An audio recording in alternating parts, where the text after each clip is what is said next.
السلام علیکم ناظرین، میں آپ کا میزبان محمد سرور میر پھر سے آپ کے سامنے پیش خدمت ہوں، لیکن آپ کا اپنا پروگرام خوف، کیا سچ کیا جھوٹ۔ اس پروگرام میں ابھی تک ہم نے بات کی خوف کیا ہے، جن و جنات کے بارے میں بات کی، بھوت پریت کے بارے میں بات کی، شیطانوں کے بارے میں بات کی۔ ابھی تک کافی سوالوں کے جوابات آپ کو مل چکے ہیں ہمارے معزز مہمان شیخ ارشد بشیر مدنی سے، جو تعارف کے محتاج نہیں ہیں۔ السلام علیکم۔ وعلیکم السلام ورحمۃ اللہ وبرکاتہ۔ ہم آپ کا تہہ دل سے استقبال کرتے ہیں، اور ناظرین میں ایک اور بار آپ کو ان کی تعلیم کے بارے میں بتانا چاہوں گا۔ انہوں نے مدینہ یونیورسٹی سے عالم و فاضل کی ڈگری حاصل کی ہے، انہوں نے MBA کیا ہے امریکہ یونیورسٹی سے، اور فی الحال PhD کر رہے ہیں سوئٹزرلینڈ یونیورسٹی سے۔ تو شیخ صاحب، ابھی تک کافی سوالات آئے، کافی سوالوں کے جواب دیے آپ نے۔ اس گفتگو کو جاری رکھتے ہوئے ہم اگلے سوال کی طرف آتے ہیں، جو کہ جنات سے ہی ریلیٹڈ ہے۔ کیا وہ بھی شریعت محمدیہ کے مکلف ہیں؟ یقیناً جن کو بھی اللہ تعالیٰ نے پابند کیا ہے، جیسے انسانوں کو اللہ تعالیٰ نے پابند کیا ہے۔ سورہ داریات سورہ نمبر 51 کے آیت نمبر 56 میں اللہ سبحانہ و تعالیٰ ارشاد فرما رہے ہیں، وَمَا خَلَقْتُ الْجِنَّ وَالْإِنسَ إِلَّا لِيَعْبُدُونَ، میں نے جنوں انسانوں کو نہیں پیدا کیا مگر یہ کہ وہ میرے اکیلے کی عبادت کرے۔ تو علماء کرام نے اس آیت سے دلیل لی ہے کہ جیسے انسانوں پہ ذمہ داری ہے عبداللہ بننا ہے، اللہ کا بندہ، غلام بن کے لائف گزارنا ہے، حدود میں لائف گزارنا ہے، ویسے جنوں کو بھی مکلف بنایا گیا۔ مکلف یعنی کہ ان کے اوپر بھی ذمہ داری ڈالی گئی ہے، تو دونوں کے برابر اس میں شریک ان کو ہونا ہی ہے۔ اسی طرح سورہ جن سورہ نمبر 72 مکمل جنوں کے بارے میں ہی ہے۔ اس کے اندر بھی بتایا گیا کہ وَأَنَّا مِنَّ الْمُسْلِمُونَ وَمِنَّ الْقَاسِطُونَ، کہ ہم میں اچھے لوگ بھی ہیں اور برے لوگ بھی ہیں۔ وَأَمَّا الْقَاسِطُونَ فَكَانُوا لِجَهَنَّمَ حَطَبًا، اور جو برے لوگ ہوتے ہیں جو شریعت کے مطابق چلتے تھے، برے کس کو کہیں گے یہاں پر؟ قاسط، یعنی کہ وہ جس نے ظلم کیا، یعنی شریعت پر نہ چل کر اس نے اپنے آپ پر ظلم کیا۔ تو وہ کون لوگ ہیں؟ جو شریعت کے مطابق نہیں چلتے ہیں، تو وہ لوگ جہنم کے ایندھن بنیں گے۔ اسی لیے خود جن اپنے بارے میں تعارف کروا رہے ہیں، اور وہ ورڈ اللہ تعالیٰ نے ذکر کیا ہے سورہ جن کے اندر کہ وَأَنَّا مِنَّا الصَّالِحُونَ وَمِنَّا دُونَ ذَلِكَ كُنَّا طَرَائِقَ قِدَدًا، ہم میں کچھ صالحین بھی ہے۔ صالح کس کو کہتے ہیں؟ جو شریعت کے مطابق جو کام کرتا ہے، عقیدہ رکھتا ہے، عمل کرتا ہے، اس کو صالح کہتے ہیں۔ وَأَنَّا مِنَّا الصَّالِحُونَ وَمِنَّا دُونَ ذَلِكَ، اور ہم میں سے کچھ ایسے بھی ہیں جو صالح نہیں ہیں۔ وَكُنَّا طَرَائِقَ قِدَدًا، اور ہمارے الگ الگ راستے ہیں۔ جب ہم پورے انڈیا کے مختلف مقامات پر علاج کے دوران، رقیہ شرعیہ کے دوران جب ہم کو سابقہ پڑتا ہے جنوں سے، تو ہم کو نظر آئے اس میں جیسے انسانوں میں الگ الگ ریلیجن والے ہوئے، تو بالکل اسی طریقے سے جنوں کے اندر بھی ان کا ریلیجن الگ ہوتا ہے۔ جیسے ہمارے پاس مذاہب پائے جاتے ہیں انسانوں میں، جنوں میں بھی الگ الگ مذہب کے ماننے والے موجود ہوتے ہیں، ان کے عادتیں، جیسے انسانوں کے اندر ان کے اپنے کنبے ہیں، قبیلے ہیں، ریلیجن ہیں۔ سورہ اعراف نمبر 27 میں یہ بتایا گیا، اِنَّهُ يَرَاكُمْ هُوَ وَقَبِيلُهُ، قبیلے بھی ہیں ان کے۔ اور سورہ کہف سورہ نمبر 18 کے آیت نمبر 50 سے بتایا گیا، أَفَتَتَّخِذُونَهُ وَذُرِّيَّتَهُ، ان کے کنبے ہیں، ان کے نسل ہے۔ تو نسل کے اعتبار سے، قبیلوں کے اعتبار سے، ریلیجن کے اعتبار سے، یہاں تک کہ ان کی لینگویج بھی الگ الگ ہے۔ فرینچ کے جن، عربی میں بات کرنے والے جن، کنڈا میں بات کرنے والے، بنگال میں بات کرنے والے، تو یہ سارے اللہ تعالیٰ نے ان کے اندر الگ الگ قسم کے لینگویج، ریلیجن کے اعتبار سے صلاحیتیں دی ہیں، تو لہذا اس میں شریعت کا معنی ہے پردے میں وہ ہماری نیکڈ آئی سے ہم نہیں دیکھ سکتے، ہم دیکھ نہیں سکتے، لیکن سن سکتے ہیں ان کی باتیں۔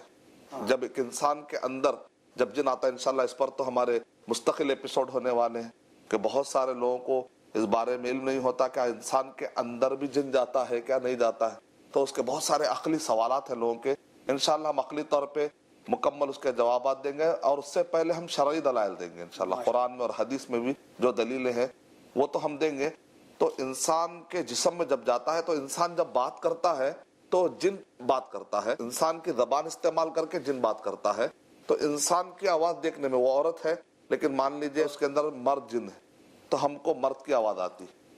اگر وہ آدمی جو ہوگا ہو سکتا تیلگو جاننے والا ہوگا، لیکن اندر جو جن ہوتا ہے بعض اوقات ٹیمل بولنے والا ہوتا ہے، تو ٹیمل میں بات کرتا ہے. اس کا مطلب کوئی ہے اندر، آپ کو سنائی تو دیتی ہے باتیں. تو ایسے کچھ سرکمسٹینشل ایویڈنسز ہے جس کا ڈاکومنٹیشن ہم نے کیا ہے، ریکارڈ کر کے کیا گیا ہے، لکھ کر کیا گیا ہے تاریخی اعتبار سے، جس کے ذریعے سے بھرپور گفتگو ہوگی، ڈیٹیل میں گفتگو ہوگی انشاءاللہ. انشاءاللہ. اور یہ کہاں تک صحیح ہے کہ پیڑوں کے نیچے اور قبرستان پہ جن رہتے ہیں، یہ کیا صحیح ہے؟ دیکھیں، جہاں پر اللہ کا ذکر نہیں ہوتا ہے تو ایک اصول، ایک جنرل تھم رول یہ ہے. اب اگر پیڑوں کے نیچے اللہ کا ذکر کامن سا ایک پرسپشن ہے کہ یہ پیڑوں کے نیچے، پیپل کے پیڑ کے نیچے فار ایگزامپل، ایسا خاص طور سے ہم اپنی طرف سے جو طے کر لیتے ہیں تو ویسا بھی صحیح نہیں ہے، کیونکہ کئی ایسے درخت ہوتے وہاں پر ہوتے نہیں ہیں، تو خواہ کے ڈرنے کی کیا ضرورت ہے. لیکن تجربہ، ایکسپیرینس بتایا گیا کہ اکثر یہاں پر پائے جاتے ہیں. تو ہو سکتا کسی ایریے میں کوئی ایک مخصوص ایریا بعض اوقات معروف ہو جاتا ہے کہ یہاں پر ان کے رہنے کی جگہ ہے، لیکن اس کو عقیدہ بنانے کی ضرورت نہیں ہے کہ ہمیشہ رہتا ہی رہتا ہے. سمپل اصل میں رول یہ ہے کہ جہاں پر اللہ کا ذکر زیادہ نہیں ہوتا، ضرور وہاں پر کچھ اللہ کی نافرمانی ہو رہی ہوگی، ضرور وہاں پر کوئی شرک ہو رہا ہوگا، یا اللہ سبحانہ و تعالیٰ کے خلاف کوئی بت پرستی کا یا کچھ ایسا کام ہو رہا ہوگا جس کو اللہ پسند نہیں کرتا. جہاں پر جس چیز کو اللہ پسند نہیں کرتا وہاں سے اللہ سبحانہ و تعالیٰ کی رحمت ہٹ جاتی ہے اس ایریے سے، اور نتیجے میں وہاں پر کیا جنوں کا، شیطانوں کا بسیرا ہو جاتا ہے. کیونکہ وَمَن يَعْشُ عَن ذِكْرِ الرَّحْمَنِ نُقَيِّضْ لَهُ شَيْطَانًا، جو رحمان کے ذکر سے منہ موڑتا ہے تو اللہ تعالیٰ کہہ رہے ہیں وہاں پر ہم شیطان کو مسلط کر دیتے. تو ایک جنرل رول ہے. اس لیے ہم کیا کہتے ہیں، اعوذ باللہ من الشیطان الرجیم، شیطان رجیم سے ہم پناہ مانگتے ہیں. کس کی پناہ میں آتے ہیں ہم؟ اللہ سبحانہ و تعالیٰ کی پناہ لیتے ہیں. تو یہاں پر کیا بتایا جا رہا ہے، جب آپ بسم اللہ کہتے ہیں، اعوذ باللہ من الشیطان الرجیم کہتے ہیں، جہاں اللہ کا ذکر ہوتا ہے تو پھر وہاں پر شیطانوں کا، جنوں کا چانس جو ہے نا وہاں پر رہتا نہیں ہے. تو اصل پوائنٹ یہ ہے. ویسے تو عرب میں بھی یہ مشہور تھا، آدمی جب مر جاتا ہے تو اس کی جو کھوپڑی ہوتی ہے، اس کھوپڑی میں سے ایک پرندہ نکلتا ہے. یا اسی طریقے سے عرب میں تھا کہ الو جو ہوتا ہے ایک خاص قسم کا پرندہ، آؤل جس کو ہم کہتے ہیں، الو پر جن سوار ہو کر گھروں میں داخل ہوتا ہے. تو نبی اکرم صلی اللہ علیہ وسلم نے کلیئر فرما دیا کہ الو پر نہیں ہوتا. اسی طرح کھوپڑی میں سے بھی ایسا کوئی جانور، لا عدوا ولا طیرتا ولا ہامہ. ہامہ کا مطلب ہے کہ الو والے جو کانسیپٹ ہے وہ صحیح نہیں ہے، آپ نے فرما دیا. لیکن ساتھ میں نبی اکرم صلی اللہ علیہ وسلم نے ارشاد فرما دیا، صحیح الجامع صغیر کی جو روایت ہے اس میں اگر آپ پڑھتے ہیں حدیث نمبر 3114 کے مطابق اگر آپ پڑھتے ہیں تو اس میں بتایا گیا کہ کچھ جن ایسے ہیں ان کو باقاعدہ پر ہے اور ہواؤں میں اڑتے ہیں. کچھ جن ایسے ہیں جو حیات اور اقارب یعنی سانپ اور بچھو کی شکل میں آتے ہیں، اور کچھ ہیں جو ادھر ادھر آوارہ طور پہ گھومتے رہتے ہیں. کالا کتا خاص طور سے پوری طرح سے کالا کتا ہو اور 2 وائٹ ڈاٹ آپ کو نظر آتے. اس ٹائپ کا جو کتا ہے اکثر شیطان اور جن اس کو سواری بنا لیتے. تو ایسے بات جیسے سانپ کو سواری بنانے کا، بچھو کو بنانے کا، سواری بنانے کا ذکر ملتا ہے. لیکن اپنی طرف سے ہم طے نہیں کر لینا ہے کہ یہ درخت ہوگا، یہ الو ہوگا. الو کا تو آپ نے انکار ہی کر دیا. نبی اکرم صلی اللہ علیہ وسلم نے فرمایا کہ ایسا نہیں ہے. لیکن ایک اچھا خاصا انسان جو اللہ کا ذکر نہیں کرتا اس انسان کے اندر آ جاتا ہے. جنوں کے بارے میں جیسے کہ آپ نے ذکر کیا کہ وہ آگ سے بنے ہیں، تو سوال یہ آیا ہے کہ اگر وہ آگ سے پیدا کیے گئے ہیں تو پھر آگ کا عذاب کیسا؟ جیسے اکثر سوال کرتے ہیں، جب وہ آگ سے بنے ہوئے ہیں، اب پھر وہ سورہ جن میں آ رہا ہے فَقَانُوا لِجَهَنَّمَ حَطَبًا، کہ جو اللہ کی نافرمانی کریں گے قیامت کے دن وہ آگ کا ایندھن بنیں گے. تو سوال یہ اٹھتا ہے کہ وہ آگ ہی سے جب اگر بنے ہیں تو پھر آگ کو کیسے جلائے گی؟ تو اس کو سمجھنے کے لیے سمپل ہم کیا کر سکتے ہیں، انسان مٹی کا بنا ہوا ہے، لیکن آج اگر ہم مارتے ہیں ہاتھ پہ ہاتھ تو کیا ہمارے ہاتھوں سے دھول اڑتی ہے؟ نہیں اڑتی. یعنی مطلب ہے کہ شروعات میں مٹی سے بنایا گیا، لیکن جب نسل چلائی گئی تو چمڑے کی شکل ہے. تو جس وقت پر شروع میں جن کو بنایا گیا اس وقت پر آگ سے ان کی شروعات ہوئی، لیکن بعد میں بھی وہ آگ ہی کے ہوں اس کی کوئی دلیل ہمیں نہیں ملتی. کیونکہ نبی اکرم صلی اللہ علیہ وسلم کے بارے میں آتا ہے کہ ایک مرتبہ نبی اکرم صلی اللہ علیہ وسلم نماز پڑھ رہے تھے اور آپ کچھ ایسی حرکت کر رہے تھے اور کہہ رہے تھے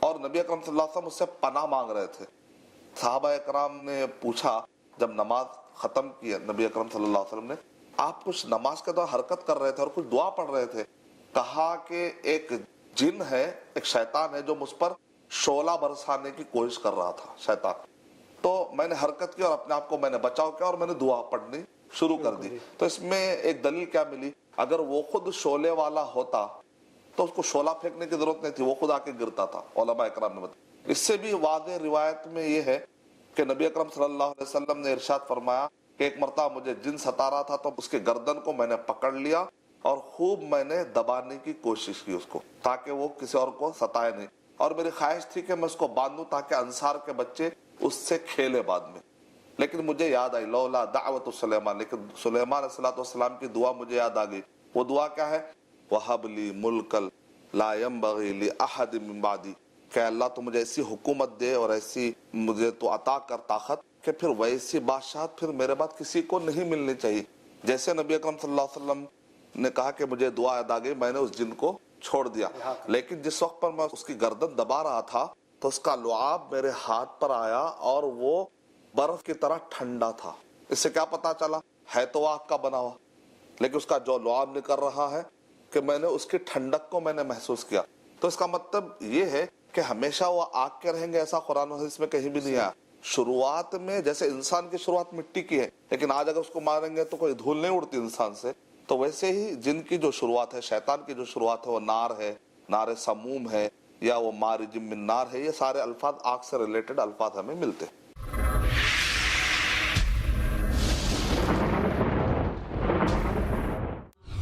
صفائی، اسلام اور مسلمان. شیخ عبد الواجد مدنی سے جانیے صفائی کا کیا ہے مقام اسلام میں. ہر پیر دوپہر 3 بجے اور رات 9 بجے صرف i+ ٹی وی پر. بہتر زندگی کے لیے. الرحمن الرحیم الملک القدوس. کیا آپ جاننا چاہتے ہیں آپ کے رب کے اچھے اچھے نام؟ کیا آپ جاننا چاہتے ہیں اپنے رب کی اعلیٰ اعلیٰ صفات؟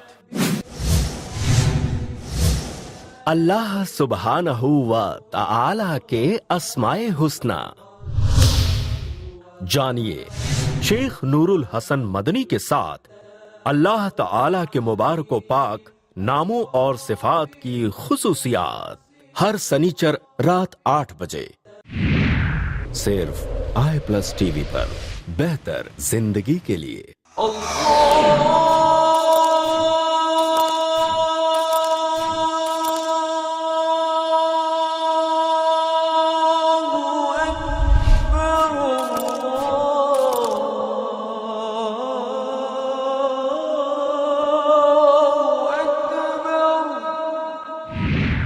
صرف i+ ٹی وی پر. بہتر زندگی کے لیے. اپنے DTH اور کیبل آپریٹر سے آج ہی سمپرک کریں. Free to year.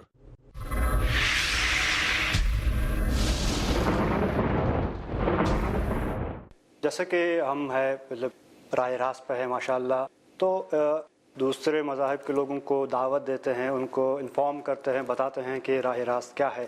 کیا ان میں بھی داعی ہیں جنوں میں؟ بالکل. جب ہم پڑھتے ہیں قل اوحی الی انہ استمع نفر من الجن وقالوا انا سمعنا قرآنا عجبا یہدی الی الرشد فآمنا بہ، یعنی کہ اللہ تعالیٰ نے نبی صلی اللہ علیہ وسلم کو وحی کی. اے نبی صلی اللہ علیہ وسلم کہہ دیجئے کہ مجھے وحی کی گئی ہے.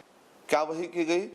یہ جن جو گفتگو کر رہے تھے وہ سارا واقعہ اللہ تعالیٰ نے نبی صلی اللہ علیہ وسلم کو بتلایا. وہ واقعہ کیا ہوا تھا کہ نبی اکرم صلی اللہ علیہ وسلم قرآن پڑھ رہے تھے. جن اتنا اثر لیتے ہیں، بعض اوقات جن انسان سے بھی زیادہ اثر لیتے، جلدی اثر لیتے. انسان تو بھٹکتا ہے تو فرعون کی شکل اختیار کر لیتا ہے، لیکن جن جتنا شرارتی ہوتے ہیں قرآن مجید کا اثر لینے میں بھی یہ بہت آگے بھی ہوتے ہیں. یہ ایک عجیب کیفیت اللہ نے ان کے اندر رکھی ہے. قرآن سنتے ہی نبی صلی اللہ علیہ وسلم قرآن تلاوت کر رہے تھے، لیکن اس کا اثر وہ جنوں پر ہوا اور انہوں نے اسلام قبول بھی کر لیا اور نبی صلی اللہ علیہ وسلم کو پتہ بھی نہیں چلا. یہاں تک کہ اللہ نے وحی کر کے بتلایا کہ ایک جن کا قافلہ آپ کے قرآن مجید پڑھنے سے وہ نہ صرف اسلام قبول کر لیا انہوں نے، بلکہ وہ قوم کی طرف جا کر کہہ رہے یا قومنا اجیبوا داعی اللہ. کیا کہ داعی اللہ، اللہ کے دائی محمد صلی اللہ علیہ وسلم، وہ اپنے قوم کو جا کر کہہ رہے ہیں کہ اے ہماری قوم، محمد صلی اللہ علیہ وسلم آ چکے ہیں، تم ان کی طرف رجوع کرو. یہاں تک کہ سورہ جن کے بارے میں ابن کثیر رحمۃ اللہ علیہ نے اور دیگر مفسرین نے بتلایا کہ جن کہتے ہیں اسلام قبول کرنے کا اپنا سبب بتا رہے ہیں. جب آسمان کی طرف پہلے آسانی سے جاتے تھے، جب قرآن مجید نازل ہوا تو اچانک آسمان میں رکاوٹیں بن گئی. وَأَنَّا كُنَّا نَقْعُدُ مِنْهَا مَقَاعِدَ لِلسَّمْعِ فَمَن يَسْتَمِعِ الْآنَ يَجِدْ لَهُ شِهَابًا رَصَدًا. اچانک انہوں نے دیکھا کہ آسمان میں آنے جانے کا جو ایکسس ہے ان کو برابر نہیں مل رہا. تو تجربہ کار جنہوں نے کہا اس کا مطلب ضرور کچھ ایسی چیز کائنات میں ہوئی ہے کہ اب ہم کو آنا جانا مشکل ہوا، مطلب اللہ نے کوئی نئی چیز نازل کی ہے اوپر سے. تو حدیث میں آتا ہے مشرق اور مغرب اتنا فاس ان کا آنا جانا ہے، پلک جھپکتے دور دور کا سفر کر لیتے، یہاں تک کہ انہوں نے نبی صلی اللہ علیہ وسلم تک پہنچنے کی رسائی حاصل کی اور جا کر انہیں خبریں دی کہ محمد صلی اللہ علیہ وسلم آ چکے اور قرآن